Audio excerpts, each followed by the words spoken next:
మాట్లాడితే ఫలితం అదే వస్తుంది. ఎంత బైకాట్ అన్నారు మళ్ళీ సారీ చెప్పడం అనేది అది నాకు అవసరం లేదనిపించింది.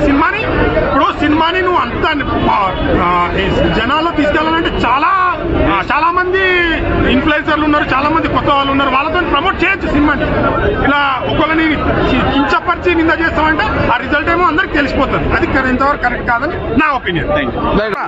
సారీ బ్రో, ఎలా ఉంది సినిమా? సినిమా ఇప్పుడే చూశాను భయ, నిజంగా భయ మీరు నమ్మతారు లేదు. నేను ఇప్పుడే చూసే సినిమాలో ఉండైపోయే సీన్లు లైలే సినిమా భయ. నేను నిజంగా చెప్తున్నా, ఈ సినిమా 1000 కోట్లు పోయింది పక్క. 1000 కోట్ల పట్టకపోతుంది ఈ సినిమా. నేను తెలుగు సినిమా వదిలి వెళ్ళిపోతాను. ఓకే, ఈ సినిమాలో ఉండైపోయే విశ్వసేన్ యాక్టింగ్ ఇప్పుడే భయ. 1000 కోట్లు చేసేంత యాక్టింగ్ ఏముంది ఇంట్లో? 1000 కోట్లను 1,00,000 కోట్లను వస్తుంది అంతే పక్క.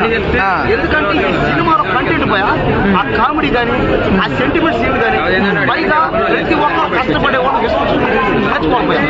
ఎందుకంటే ఈ సినిమాలో ఉండే కంటెంట్ కానీ ఆ ఏడి గేడ చూసి నేనైతే విశ్వసేన్ ప్రేమించేసేది.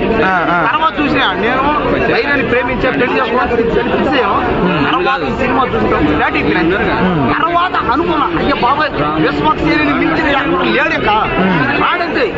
విశ్వసేని మించిన యాక్టర్ రాలేడంతే.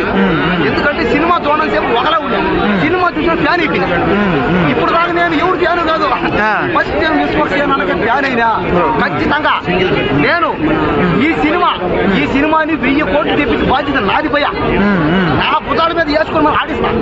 ఈ సినిమా కోసం ప్రచారాలు చేస్తాం, ఎందుకంటే సినిమా వాళ్ళు బతకాలని. సరే, పృథ్వీ 11 గొర్రెలు 150 గొర్రెలు అన్నాడు కదా, అవును. దాని కాంట్రవర్సీ సినిమాలో అసలు ఉందా లేకపోతే ఎంత పబ్లిసిటీ స్టంట్? ఉందే, అది చెప్పి పెట్టాడు కావాలని.